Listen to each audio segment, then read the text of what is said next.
আসসালামু আলাইকুম ওয়া রাহমাতুল্লাহ। ইন্নাল হামদালিল্লাহ ওয়াসসালাতু ওয়াসসালামু আলা রাসূলিল্লাহ আম্মা বাদ ফাআউযু বিল্লাহি মিনাশ শাইতানির রাজীম। বিসমিল্লাহির রাহমানির রাহিম। ওয়া আকিমুস সালাতা ওয়া আতুজ যাকাতা ওয়ারকাউ মা'আর রাকিঈন। ওয়া ক্বালা রাসূলুল্লাহ সাল্লাল্লাহু আলাইহি ওয়াসাল্লাম আখলিস দীনাকা ইয়াকফিকাল আমালুল কলিল। আলহামদুলিল্লাহ, শুকরিয়া আদায় করি মহান আল্লাহ তাআলা রব্বুল আলামিনের দরবারে যে আল্লাহ তাআলা রব্বুল আলামিন সুস্থ রেখেছেন, ভালো রেখেছেন, ঈমানের উপরে রেখেছেন। আজকের ভিডিওর মূল বিষয় হচ্ছে জোহরের 2 রাকাত সুন্নাত নামাজ মহিলা মা বোনেরা বাড়িতে কিভাবে আদায় করবেন। মহিলা মা বোনেরা আপনারা খুব ধ্যান এবং খেয়ালের সাথে ভিডিওটি দেখবেন এবং শুনবেন প্রতিটি শব্দ বাই শব্দ। তাহলে অবশ্যই আপনি জোহরের জোহরের 2 রাকাত সুন্নাত নামাজ আদায় করা পরিপূর্ণভাবে শিখতে পারবেন। নামাজ আদায় করার পূর্ব শর্ত হচ্ছে পবিত্রতা অর্জন করা। আপনি ওযু করবেন, পবিত্রতা অর্জন করবেন। এরপরে জায়নামাজে দাঁড়াবেন। জায়নামাজে দাঁড়িয়ে জায়নামাজে দোয়া পাঠ করবেন। ইন্নী ওয়াজ্জাহতু ওয়াজহিয়া লিল্লাযী ফাতারাস সামাওয়াতি ওয়াল আরদা হানিফা ওয়া মা আনা মিনাল মুশরিকিন। জায়নামাজের দোয়া পাঠ করা শেষ। জোহরের 2 রাকাত সুন্নাত নামাজের নিয়ত পাঠ করবেন। নাওয়াইতু আন উসাল্লিয়া লিল্লাহি তাআলা রাকাআতাই সালাতিজ যুহরি সুন্নাতু রাসূলিল্লাহি তাআলা মুতাওয়াজ্জিহান ইলা জিহাতিল কাবাতিশ শরীফাতি। আল্লাহু আকবার। মা বোনেরা খেয়াল করবেন, হাত উঠাবেন এই পর্যন্ত, কাঁধের উপরে যেন হাত না যায়। এই কাঁধ পর্যন্ত হাত উঠাবেন, হাত বাঁধবেন, ডান হাত বাম হাতের উপরে রেখে বুকের উপরে হাত রাখবেন।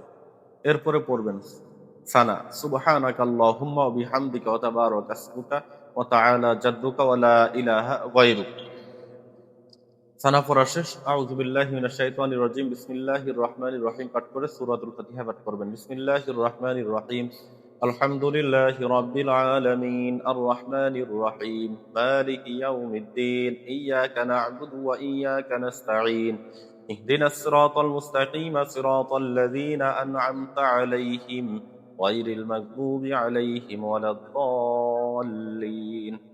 সূরা ফাতিহা পাঠ করা শেষ। আমিন। বিসমিল্লাহির রহমানির রহিম বলে অন্য একটি সূরা আপনি মিলাবেন। আপনার বোঝার জন্য বলছি, যদি সূরা কাউসার জানা থাকে সূরাতুল কাউসার পাঠ করবেন। বিসমিল্লাহির রহমানির রহিম।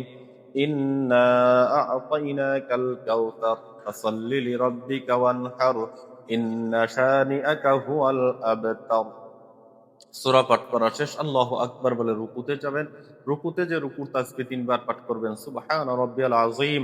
তাড়াহুড়া নয়, ধীর স্থিরভাবে 3 বার তাসবিহটি পাঠ করবেন। সামি আল্লাহু লিমান হামিদা বলে সোজা হয়ে দাঁড়াবেন। এরপরে পাঠ করবেন রব্বানা ওয়া লাকাল হামদ হামদান কাসীরান তাইয়্যিবান মুবারাকান ফীহি। আল্লাহু আকবার বলে সিজদায় যাবেন। সিজদার তাসবিহ সুবহানা রাব্বিয়াল আ'লা সহিহ শুদ্ধ উচ্চারণে 3 বার পাঠ করবেন। আল্লাহু আকবার বলে বসবেন। 2 সিজদার মাঝখানে তাসবিহ আছে। আল্লাহুম্মা গফিরলি ওয়ারহামনি ওয়াহদিনি ওয়ারযুকনি ওয়াআফিনি। এই দোয়াটি পাঠ করে আবার যথারীতি দ্বিতীয় সিজদা করে আল্লাহু আকবার বলে দাঁড়িয়ে যাবেন। দাঁড়িয়ে সূরাতুল ফাতিহা পাঠ করবেন। সূরাতুল ফাতিহা শেষ করার পর অন্য একটি সূরা মেলাবেন। বোঝার সহজের জন্য বলছি, সূরা ইখলাস পাঠ করবেন। বিসমিল্লাহির রহমানির রহিম। কুল হুয়াল্লাহু আহাদ আল্লাহুস সামাদ লাম ইয়ালিদ ওয়া লাম ইউলাদ ওয়া লাম ইয়াকুল লাহু কুফুয়ান আহাদ। আল্লাহু আকবার বলে রুকুতে যাবেন। যথারীতি রুকু সেজদা আদায় করার পরে আপনি তাশাহুদ পাঠ করবেন। আত-তাহিয়াতু লিল্লাহি ওয়াস সালাওয়াতু ওয়াত তাইয়্যিবাত। আসসালামু আলাইকা আইয়ুহান নাবিয়্যু ওয়া রাহমাতুল্লাহি ওয়া বারাকাতুহু। আসসালামু আলাইনা ওয়া আলা ইবাদিল্লাহিস সালিহিন। আশহাদু আল লা ইলাহা ইল্লাল্লাহু ওয়া আশহাদু আন্না মুহাম্মাদান আবদুহু ওয়া রাসূলুহু। দুরূদ শরীফ পাঠ করবেন। আল্লাহুম্মা সাল্লি আলা মুহাম্মাদিন ওয়া আলা আলি মুহাম্মাদ কামা সাল্লাইতা আলা ইব্রাহিম ওয়া আলা আলি ইব্রাহিম ইন্নাকা হামিদুম মাজিদ। আল্লাহুম্মা বারিক আলা মুহাম্মাদিন ওয়া আলা আলি মুহাম্মাদ কামা বারাকতা আলা ইব্রাহিম ওয়া আলা আলি ইব্রাহিম ইন্নাকা হামিদুম মাজিদ। এরপর দোয়ায়ে মাসুরা পাঠ করবেন। আল্লাহুম্মা ইন্নী যালামতু নাফসি যুলমান কাসীরান ওয়া লা ইয়াগফিরু যুনুবা ইল্লা আনতা ফাগফিরলি মাগফিরাতাম মিন ইনদিকা ওয়ারহামনি ইন্নাকা আনতাল গফুরুর রহিম। ডানে সালাম ফিরাবেন, আসসালামু আলাইকুম ওয়া রাহমাতুল্লাহ, এখানে তাকাবেন। বামে সালাম ফিরাবেন, আসসালামু আলাইকুম ওয়া রাহমাতুল্লাহ, এখানে তাকাবেন। যদি বোঝার কোনো জায়গায় সমস্যা হয় অবশ্যই কমেন্টসে জানাবেন। আপডেটমূলক ভিডিওতে আপনার সমস্যার জায়গাটুকু নিয়ে ভিডিও বানাবো ইনশাআল্লাহ।